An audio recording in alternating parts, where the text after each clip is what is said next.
और इस वक्त आपको सीधे 12 जनपद मार्ग ले जाते हैं, जहां पर प्रधानमंत्री नरेंद्र मोदी पहुंचे हैं रामविलास पासवान को श्रद्धांजलि देने के लिए। आप प्रधानमंत्री के काफिले को भी देख रहे हैं। इस वक्त रामविलास पासवान का पार्थिव शरीर यहीं उनके आवास पर रखा गया है। कल देर रात उनके बेटे चिराग पासवान ने ये खबर पूरे देश को दी कि रामविलास पासवान नहीं रहे, बीमार चल रहे थे, अस्पताल में भर्ती थे, उनकी एक सर्जरी भी हुई थी। और कल से ही सोशल मीडिया पर लगातार ये सिलसिला जारी है। देश के तमाम नेता, मंत्री, समर्थक, पार्टी के लोग शोक जाहिर कर रहे हैं, परिवार को संवेदना दे रहे हैं। लेकिन इस बीच आप प्रधानमंत्री नरेंद्र मोदी पहुंचे हैं रामविलास पासवान को श्रद्धांजलि देने के लिए। उनका पार्थिव शरीर यहां रखा गया है, परिवार मौजूद है।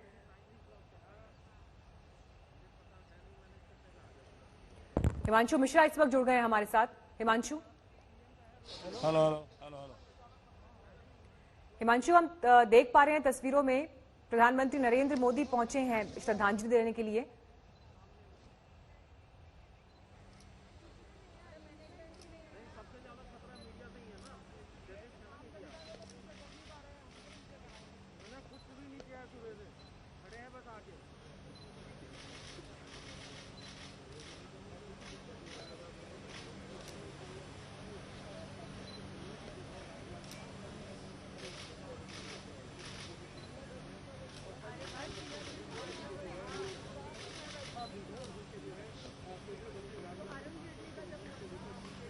श्रद्धा सुमन वहां पर अर्पित किए प्रधानमंत्री नरेंद्र मोदी ने, और उसके बाद परिवार को सांत्वना देते हुए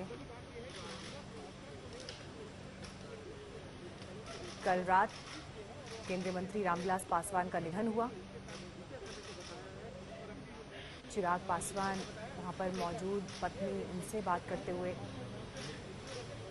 दुख का ये क्षण न सिर्फ परिवार के लिए बल्कि पार्टी के लिए, समर्थकों के लिए, क्योंकि एक तरफ बिहार में चुनाव सर पर हैं और एक ऐसे समय में जब Chirag Paswan full fledge role में अब दिखाई देने लगे थे। लेकिन इससे पहले भी कई बार उन्होंने अलग अलग मंचों से ये कहा कि पिताजी इस बार आपके बीच नहीं आ पाएंगे। बिहार की जनता को ये कहते हुए संबोधित किया, लेकिन उनके प्रतिनिधि के तौर पर मैं यहाँ पहुँचा हूँ। और एक ऐसे समय में जब एक चुनावी इम्तिहान था, इससे पहले पिता का यूं चले जाना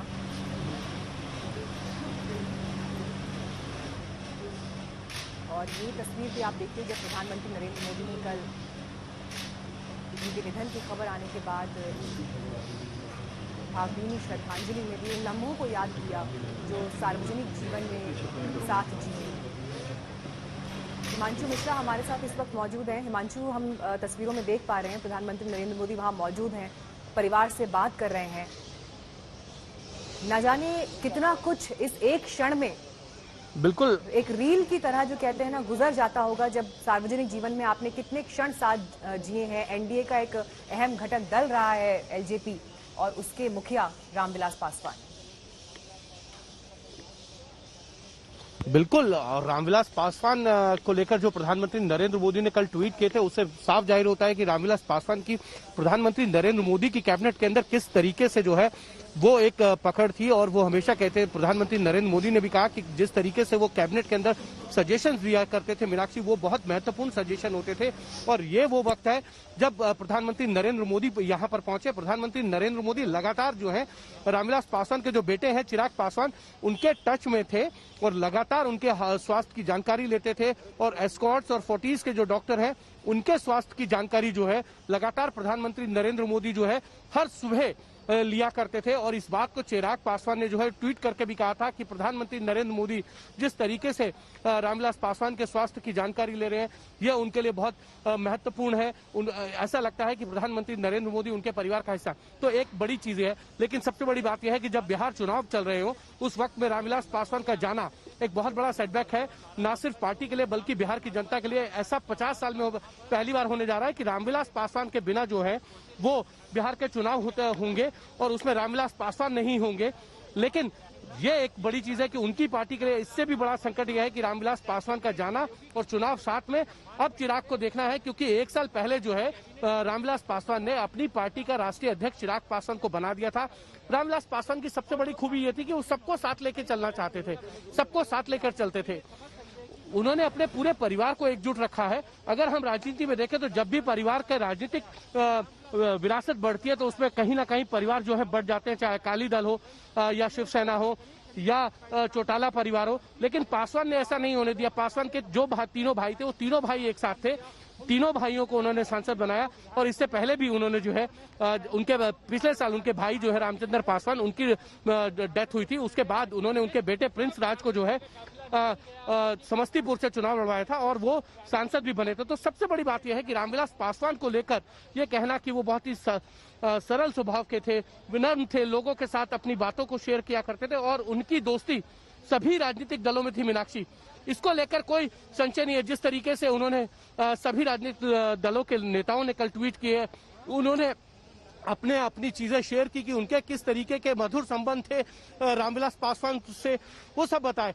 लालू यादव से कई बार उनकी कुटुता रही होंगी, लेकिन लालू यादव ने बताया कि रामविलास पासवान जैसा विरला राजनेता जो है वो देखने को नहीं मिलता। रामविलास पासवान खगड़िया के एक छोटे से गांव से आए थे और राजनीति के क्षितिज तक चले गए।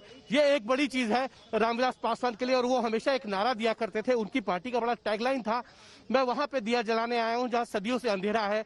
तो ये सारी चीजों को लेकर रामविलास पासवान ने पहले जो है ये कह सकते हैं कि ऐसे नेता जो दलित समाज से आते थे, पहले दलित समाज में अपनी पैठ बनाई और उसके बाद अक्रॉस द पार्टीज में उनका रुतबा बनता चला गया। जनता दल के अंदर थे वो, जनता दल छोड़कर उन्होंने अपना दल बनाया और उसमें भी उन्होंने ये कह सकते हैं। इस बीच जो ये तस्वीरें हैं, ये तस्वीरें आज बहुत कुछ कहती हैं।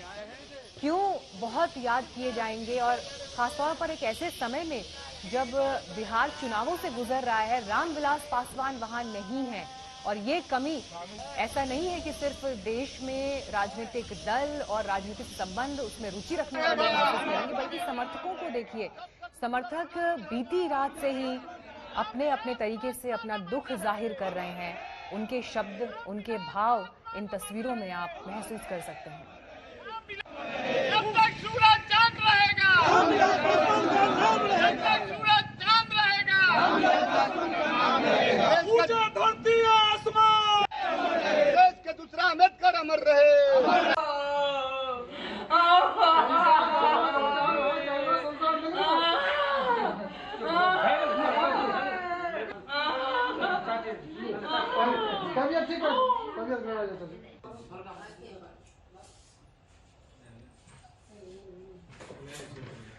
समर्थक हो, परिवार हो, शोक की लहर दिखाई दे रही है। लेकिन दूसरी तरफ आप प्रधानमंत्री नरेंद्र मोदी को भी देख रहे हैं, जो उनके आवास पर पहुंचे और अंतिम दर्शन किए, परिवार को सांत्वना दी।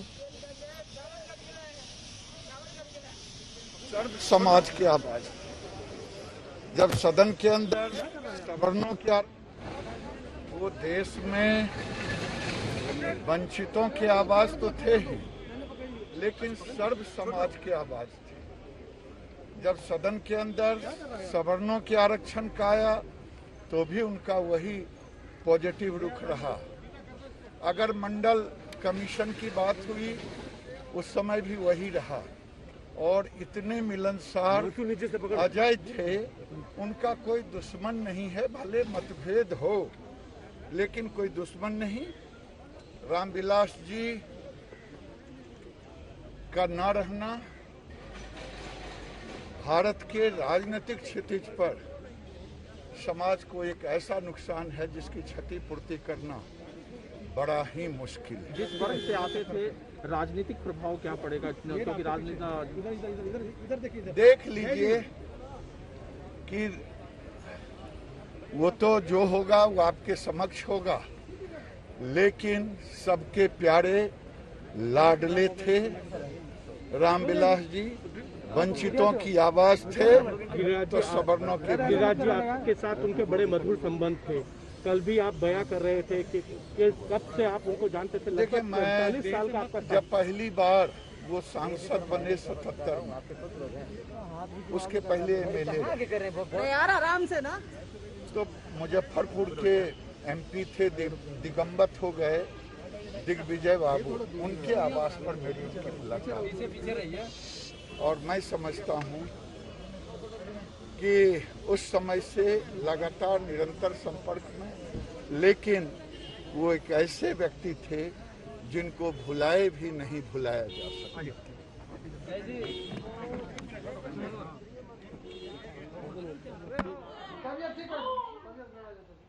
धन्यवाद माननीय मुख्यमंत्री जी। अब हम आग्रह करेंगे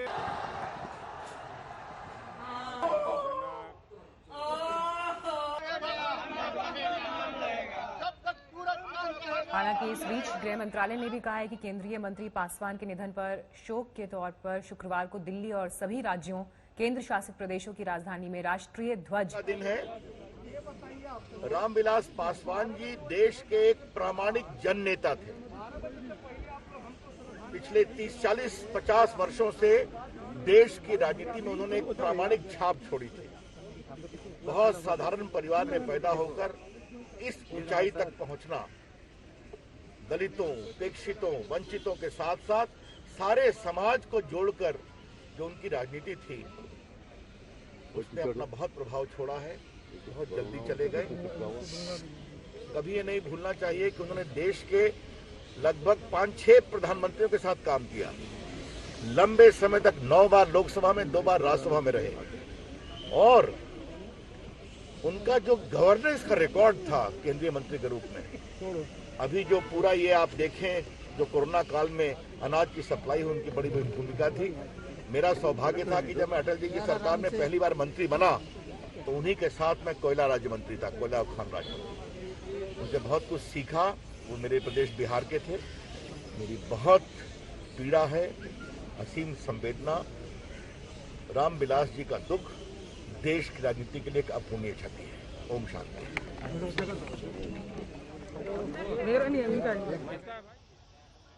तो रामविलास पासवान जिनका बीती रात निधन हुआ, आज आप देख रहे हैं तस्वीरों में प्रधानमंत्री भी वहां पहुंचे हैं और सोशल मीडिया पर तो कल से ही दिखने लगा था। तमाम मंत्री, नेता, सार्वजनिक जीवन में जो लोग उनसे जुड़े हैं वो दुख जाहिर कर रहे थे।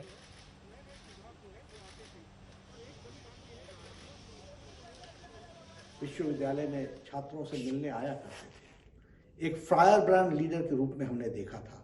गरीबों की चिंता करने वाले, समाज के अंतिम पायदान पर खड़े व्यक्ति की चिंता करने वाले, और साथ ही साथ वह किसी भी सरकार में मंत्री रहे, लेकिन सभी पार्टियों में बराबर की दोस्ती, सबको लेकर के चलना, मृदुभाषी, सबके साथ सरल स्वभाव के साथ मिलना और समाज के प्रति अपनी कमिटमेंट, अपनी समर्पण के साथ उन्होंने जीवन जिया है। ईश्वर उनकी आत्मा को शांति दे और परिवार को शक्ति दे